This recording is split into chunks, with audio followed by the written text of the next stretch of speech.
Great. Great. And do you have any advice for anyone trying to make it in the career of sports business? Well, I would just say, the best advice I could give you is really the best advice that I received is whatever you want to do, choose a job you love and never work a day in your life. And people that work in our building, they've heard this many times, but be the first one in the building, be the last to leave, and the answer is always yes. And if you do those three things, you could go pretty darn far.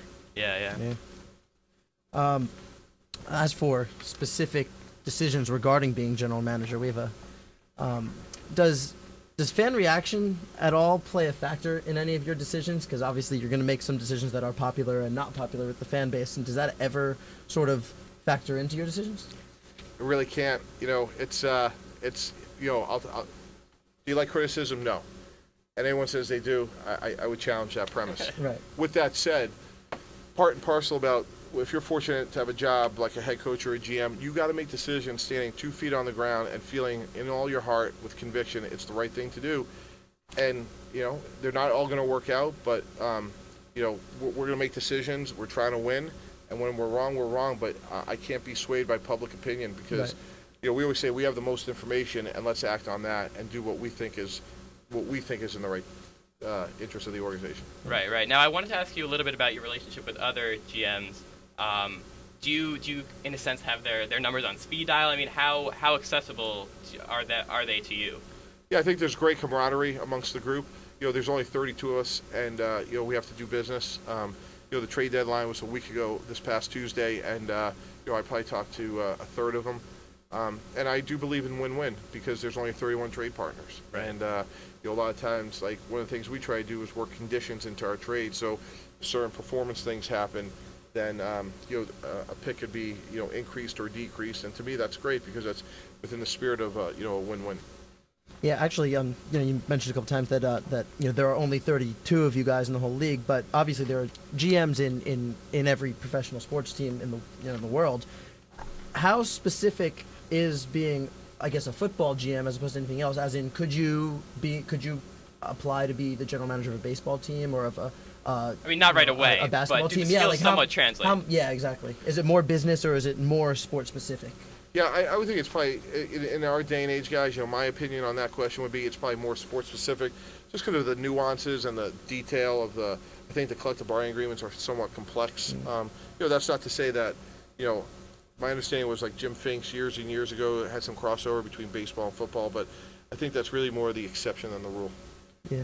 Yeah, and so one thing I did also want to ask you is that, so you're the general manager, and that means that Woody Johnson, the owner, has hired you to make decisions.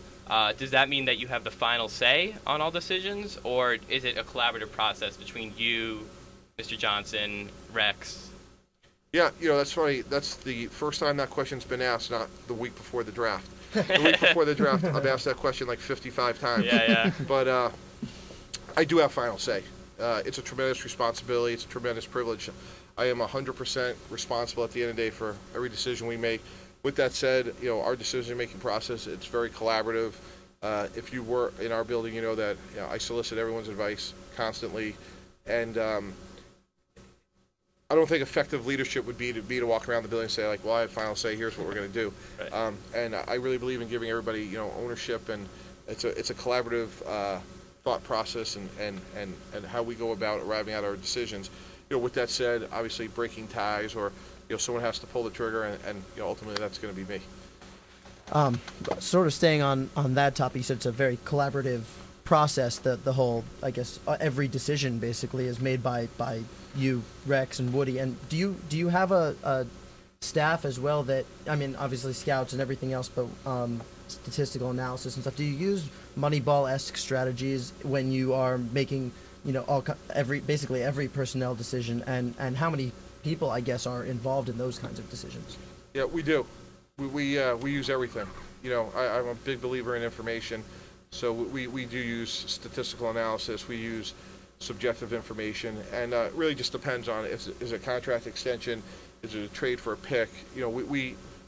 There's a number of people that are going to be involved, and it depends on what type of transaction: college, pro, draft, trades. Staying on the topic of numbers, you had mentioned the CBA and how complicated it is. Also, I know the salary cap in the NFL is very confusing. But I know Bill Parcells kind of once dubbed you as Mr. T because you're so good at deciphering the hieroglyphics of it all. What makes you so good compared to even probably other general managers at doing that? Yeah, well, I appreciate that. I don't know how good I am. I can tell you a lot of things I screwed up.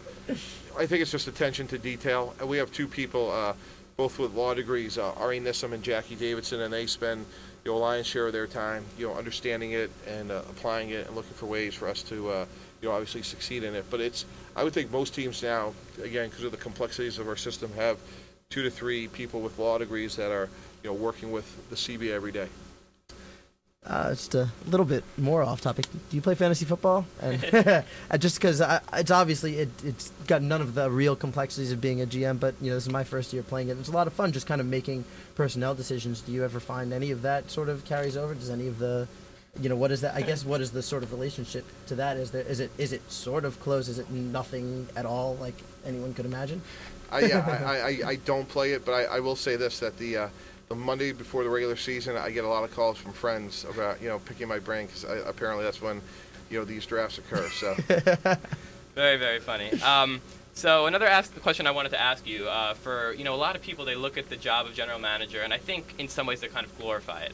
And I think it sounds to me like you're very happy to be where you are, but are there any misconceptions about being a general manager? Yeah, that's a great question, Zach. I'd say, like any job, there's things that, there are real challenges, but I truly do have the best job in the world. I'm the general manager of an NFL team in New York City. Like, who has it better than me? It's the greatest job in the world, and every day that Woody Johnson empowers me with that privilege, I know how fortunate I am, and I try to bring that enthusiasm and passion to our building every day. With that said, it is tough sometimes because you can only control so much, and I always say we're in the ultimate people business. If you're third outside linebacker is having a little, disagreement with his, wife or girlfriend, that could affect the way he plays. So, it's we're in the ultimate people business, and you worry about the things you can control. Yeah. So we're almost at the end here, but I do want to end on a high note. So let's go to the flip side of that. What would you say is the most fun part of your job? Winning. There's really no substitute for it. But I think it's one of my heroes, one of my mentors, is a guy named Ron Wolf. And Ron was a legendary general manager in our profession with most notably the Green Bay Packers. And, he's the guy that traded for Brett Favre. He got Reggie White to agree to go to Green Bay. And we had just made the second consecutive championship game.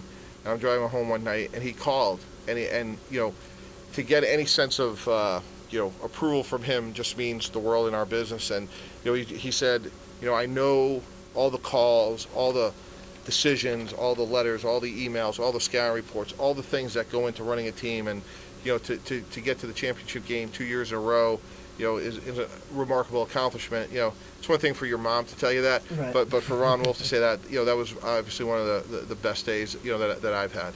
Absolutely. Yeah, sounds great. So that about does it for us. Thank you so much for being on the show, Mike. Yeah, we really, really appreciate awesome. it. Thank you for coming on. Yeah, no, my pleasure, and I really admire your guys' passion, and wish you guys, nothing but success, and whatever field you go into, keep your passion and get after it. All right, thanks so much, Thanks Mike. a lot, yeah. Take care, guys.